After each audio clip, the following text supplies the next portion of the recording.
All right, guys, today I want to answer a question that was asked by a subscriber on the video that I just uploaded today about stop losses and Fibonacci levels and things like that. And he goes, could you explain to us what is your technique to trade a pattern that you recognize and it keeps going?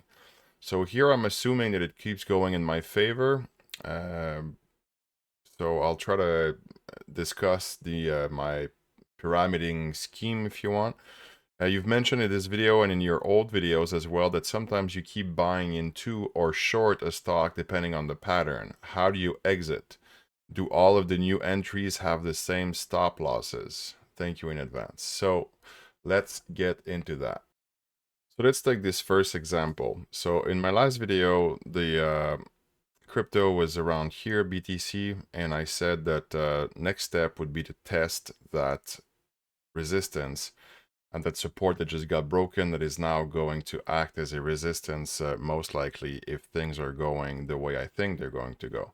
So let's say that I had shorted in this zone over here. So my stop, in order to be, for my trade to be valid, my stop would have to be around here. Because if the price goes beyond that again, then this is not a this is no longer a valid trade because the pattern was a distribution pattern.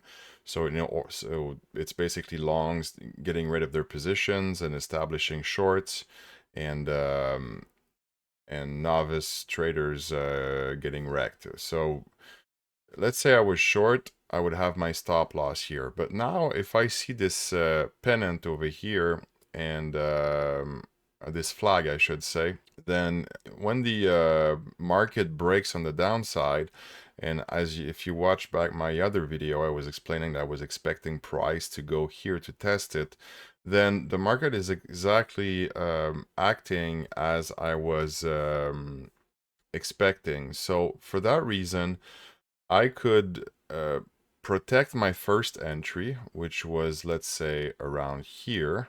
Let's say I shorted here. My original stop loss was there.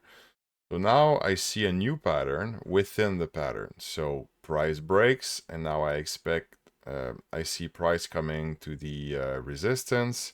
So now I could short again because now I have a new pattern that I know of to trade from within the other pattern.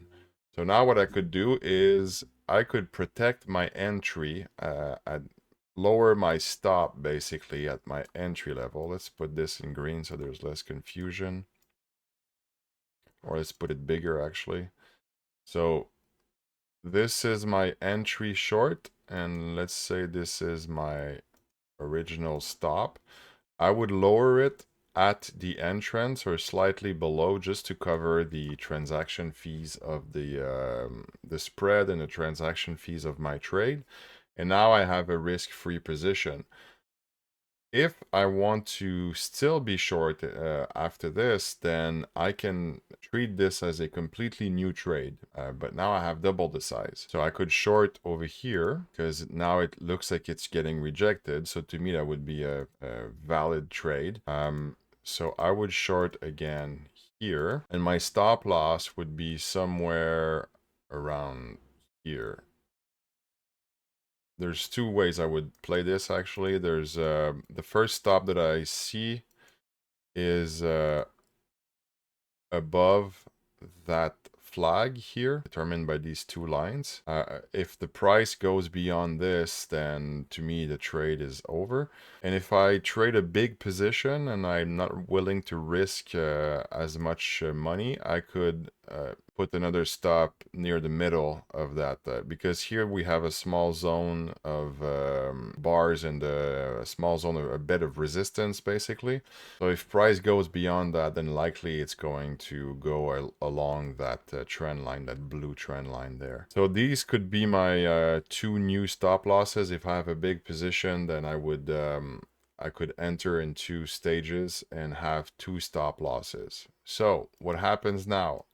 What if Now, what I would be looking at is, if you've watched this video, the last videos, I don't want to repeat myself, but these are basically the targets from that pattern by taking the amplitude, the upper part with the lower part of the first movement. Then we have the flag, and then we have the move on the downside. And these would be this is the conservative target, this is the long target. So this basically is the bed of support that I'm expecting.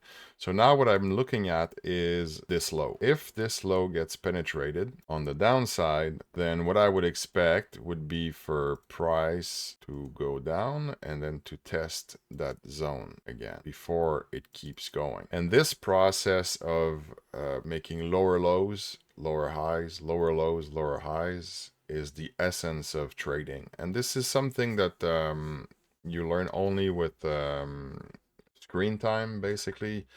And I think this the fact that I used to do scalping for a living has helped me to identify these positions, these situations, these levels.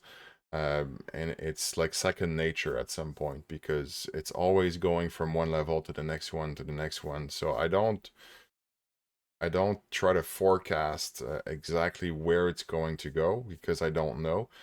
But I trust myself enough to know that when there's something wrong with the price action, I'll start to skim off some of the position and take some profits as the trade goes my way. So now, if price penetrates the lower band and again goes to test again, then what I would do is I would protect some profits from my first entry and put it at the last high that was tested here successfully. And I would lower the other stops close by, most likely, just to lower my exposure. And as we are moving down, then I can increase. I usually never pyramid more than 3 or 4 times. But each time what I'm doing is I'm increasing my exposure to profits. But each time I do it, I reduce the probability of the trade being right, because eventually the market stops moving in that direction. The cycle is over. So what I'm trying to do is catch a big cycle and use smaller cycles that create lower lows and lower highs in order to enter new positions, and then I adjust my stop losses. They don't have to be at the same position, the exact same spot. Sometimes I leave some bit higher, like here I could have some profits from that first trade, and this is a guaranteed profit, and then I leave some breathing room for the trade for because I don't want to get stopped out on the other ones, and then I can start lowering the stop losses as the market goes my way on the downside. It's not a science. It is highly based on experience and based on intuition, which is then based on experience, which is created with experience. So that would be the answer that I would have for you. So now let's look at the other example that I talked about in the last video. All right, next example, Uranium Royalty Corp. I was explaining in the last video that I was trading off of that structure. Price broke that resistance, and now it should act as a support, so I entered long over here. Now price has broken this high over here. So what I expect price to do is to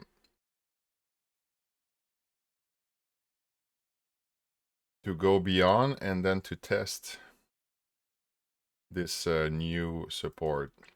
Sometimes there's a bit of messing around, and that's how it rolls. Basically, you see a flag at some points, usually near a high or a low, and then you have this continuum of higher highs and higher lows and test and penetration and test. And let's say my stop loss was here below that structure. In this case, I don't have a stop loss because this is an investment that I plan to hold for several years. So it's a bit different than trading. It's a lot different, in fact, because there's a difference between leverage positions where I'm very, very disciplined about my stop losses and my investments where I manage the position. If I'm wrong and I still like the stock, usually when I buy a stock, it's because I like the company in the first place, when I've done my homework. So if I invest in it, even if it drops 30%, then I'm happy to buy more because it's on special. But in the case of trading, it's a completely different animal.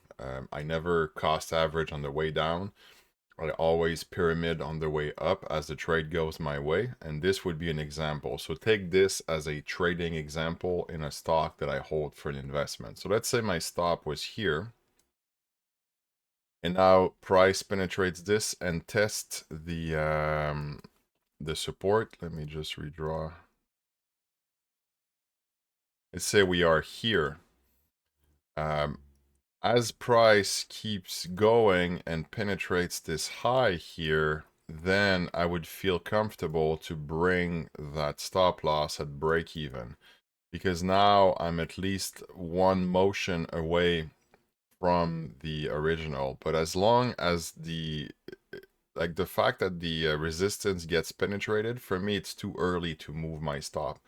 I need to have the upthrust followed by the test and then a penetration of the new high that was done over here. Then I would move my stop at break even, because too often when I'm too impatient in moving my stop loss to break even, usually I get stopped out and the trade goes my way, and then I'm mad at myself because I was right about the trade, but I executed the trade poorly.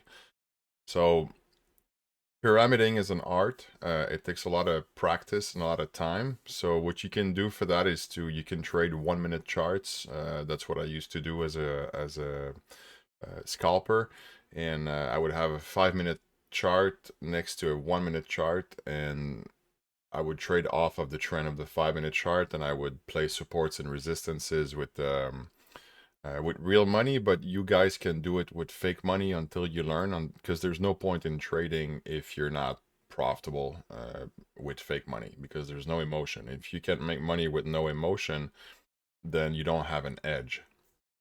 So all this to say that this is how I manage my stop losses. I wait for penetrations of highs, test, and then on the next penetration, I decide if I move my stop losses.